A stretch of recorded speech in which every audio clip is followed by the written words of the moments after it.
I'd like to take you to another world. And I'd like to share a 45-year-old love story with the poor living on less than $1 a day. I went to a very elitist, snobbish, expensive education in India, and that almost destroyed me. I was all set to be a diplomat, teacher, doctor, all laid out. I don't look it, but I was the Indian national squash champion for 3 years. The whole world was laid out for me. Everything was on my feet. Could do nothing wrong. And then I thought, out of curiosity, I'd like to go and live and work and just see what a village is like. So in 1965, I went to what was called the worst Bihar famine in India, and I saw starvation, death, people dying of hunger for the first time. Changed my life. Came back home, told my mother, I'd like to live and work in a village. Mother went into a coma. What is this? The whole world is laid out for you, the best jobs are laying out for you, and you want to go and work in a village? I mean, is there something wrong with you? I said, no, I've got the best education, it made me think, and I wanted to give something back in my own way. What do you want to do in a village? No job, no money, no security, no prospect. I said, I want to live and dig wells for 5 years. Dig wells for 5 years? You went to the most expensive school and college in India and you want to dig wells for 5 years?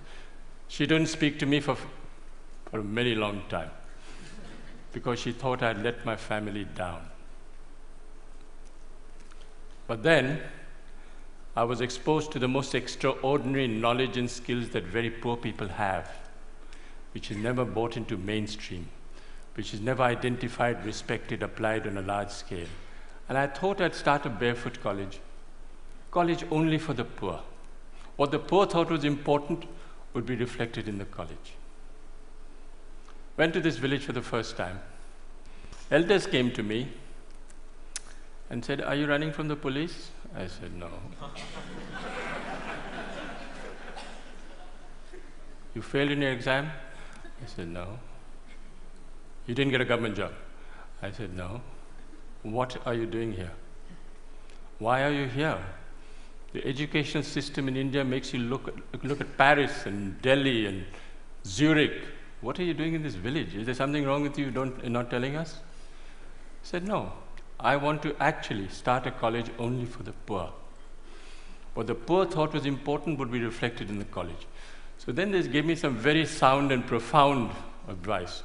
They said, please, don't bring anyone with a degree and qualification into your college.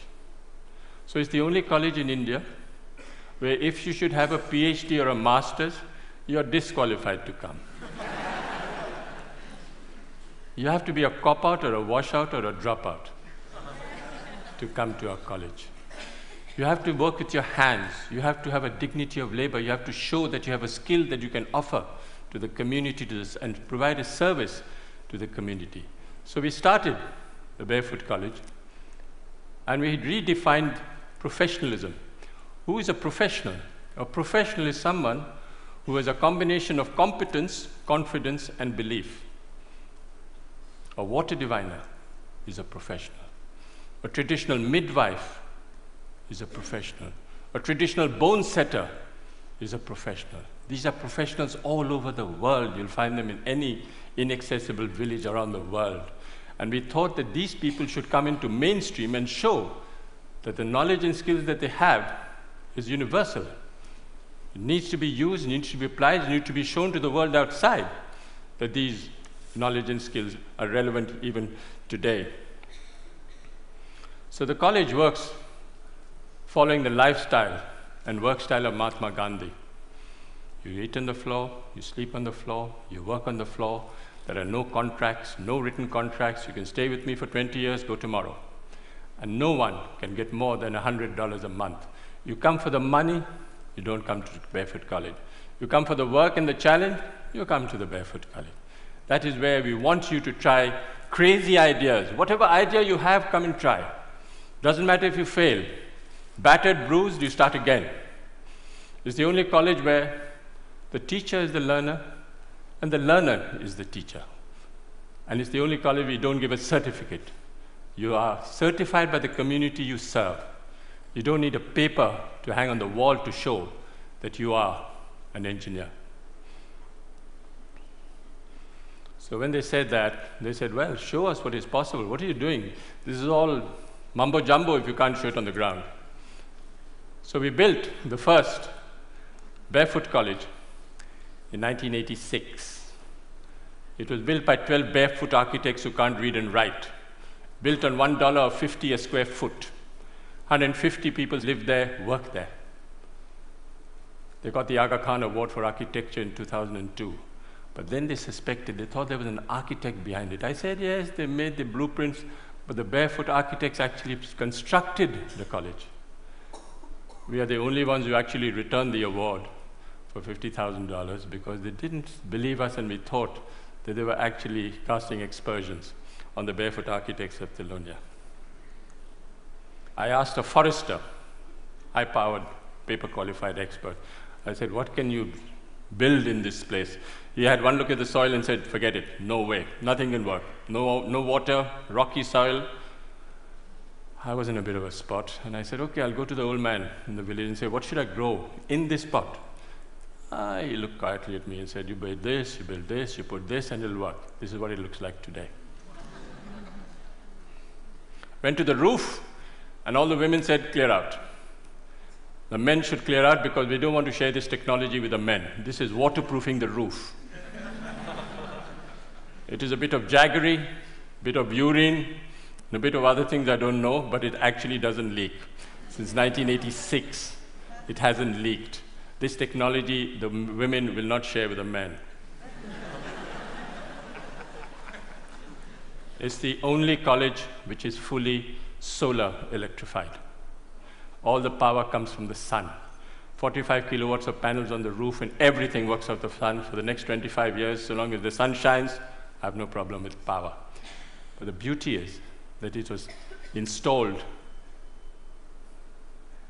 by a priest, a Hindu priest who's only done 8 years of primary schooling. Never been to school, never been to college. He knows more about solar than anyone I know anywhere in the world. Guaranteed. Food, if you come to the Barefoot College, is solar cooked. But the people who fabricated that solar cooker are women. Illiterate women who actually fabricate the most sophisticated solar cooker. It's a parabolic Scheffler solar cooker. Unfortunately, they're almost half German. They're so precise. You'll never find Indian women so precise. Absolutely to the last inch, they can make that cooker. And we have 60 meals twice a day of solar cooking. We have a dentist. She's a grandmother, illiterate, who's a dentist. She actually looks after the teeth of 7,000 children. Barefoot technology. This was 1986, no engineer, no architect thought of it, but we are collecting rainwater from the roofs. Very little water is wasted. All the roofs are connected underground to a 400,000 liter tank, and no water is wasted. If we have 4 years of drought, we still have water in the campus because we collect rainwater. 60% of children don't go to school because they have to look after animals, sheep, goats, domestic chores. So we thought of starting a school at night for the children. We call the night schools of Telonia. Over 75,000 children have gone through these night schools because it's for the convenience of the child, it's not for the convenience of the teacher. And what do we teach in these schools? Democracy, citizenship, how you should measure your land, what you should do if you're arrested, what you should do if your animal is sick. This is what we teach in the night schools. But all the schools are solar lit. Every 5 years, we have an election between 6 to 14-year-old children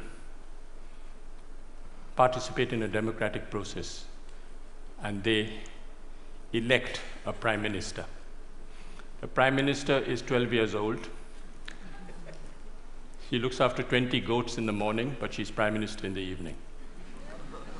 She has a cabinet, Minister for Education, Minister for Energy, Minister for Health, and they actually monitor and supervise 150 schools for 7,000 children. She got the World's Children's Prize 5 years ago, and she went to Sweden. First time ever going out of a village, never seen Sweden, wasn't dazzled at all by what was happening. And the Queen of Sweden, who's there, turned to me and said, "Can you ask this child where she got her confidence from? She's only 12 years old, and she's not dazzled by anything."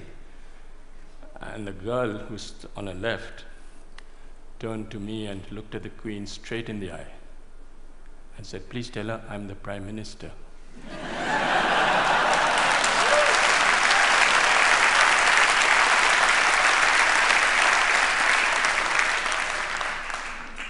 Where the percentage of illiteracy is very high, we use puppetry.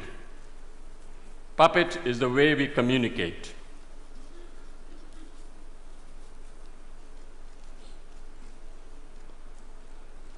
You have Joachim Chacha, who's 300 years old. He's my psychoanalyst, he's my teacher, he's my doctor, he's my lawyer, he's my donor. He actually raises money, solves my disputes. He solves my problems in the village. If there's tension in the village, if the attendance in the schools go down and there's a friction between the teacher and the parent, the puppet calls the teacher and the parent in front of the whole village and says, "Shake hands, the attendance must not drop." These puppets are made out of recycled World Bank reports.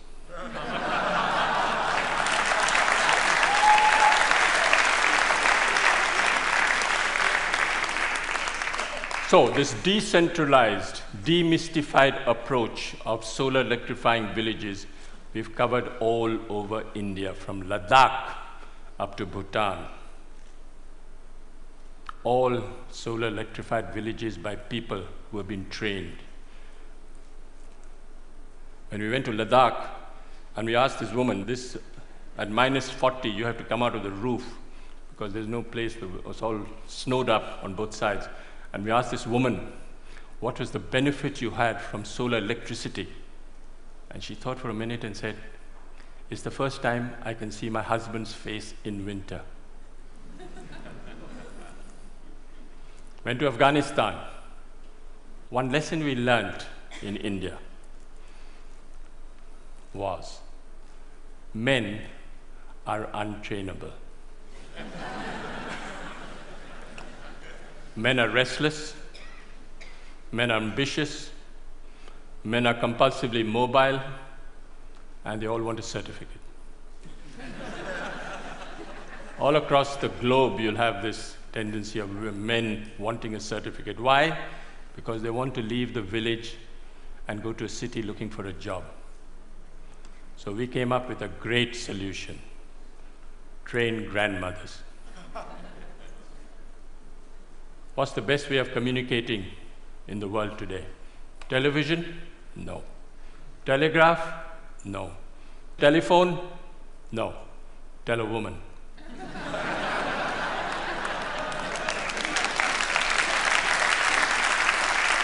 So we went to Afghanistan for the first time. And we picked 3 women and said, we want to take them to India. They said, impossible. They don't even go out of their rooms and you want to take them to India. I said, I'll make a concession. I'll take the husbands along as well. So I took the husbands along. Of course, the women were much more intelligent than the men. In 6 months, how do we train these women? Sign language. You don't use the written word. You don't use the spoken word. You use sign language. And in 6 months, they can become solar engineers.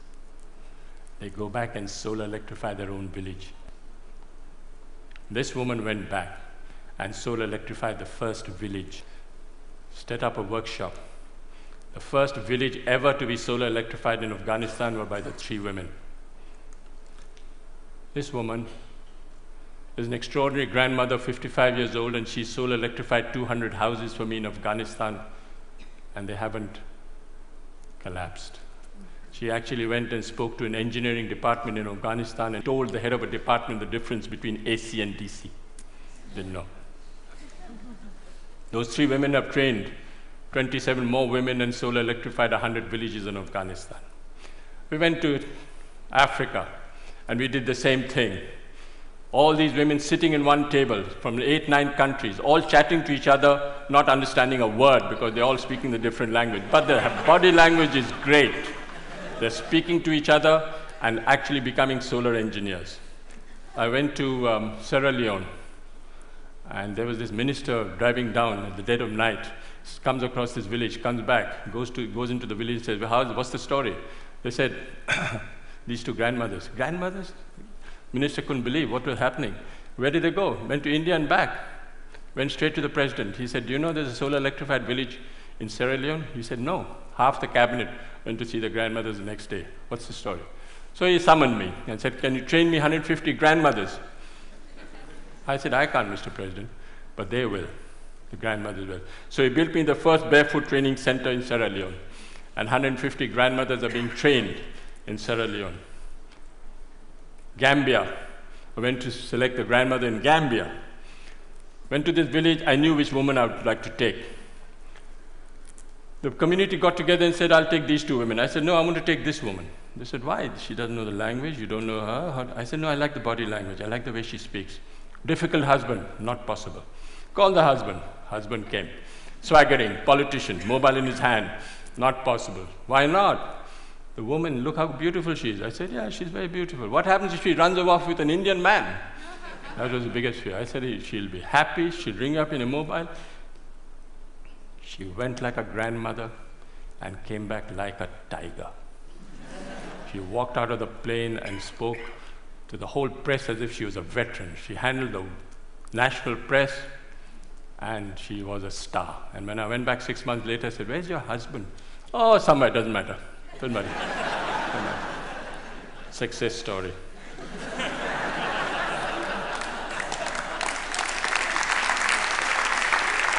I'll just wind up by saying that I think you don't have to look for solutions outside. Look for solutions within and listen to people. They have the solutions in front of you. They're all over the world. Don't even worry. Don't listen to the World Bank. Listen to the people on the ground. They have all the solutions in the world. I'll end with a quotation by Mahatma Gandhi. First they ignore you, then they laugh at you, then they fight you, and then you win. Thank you.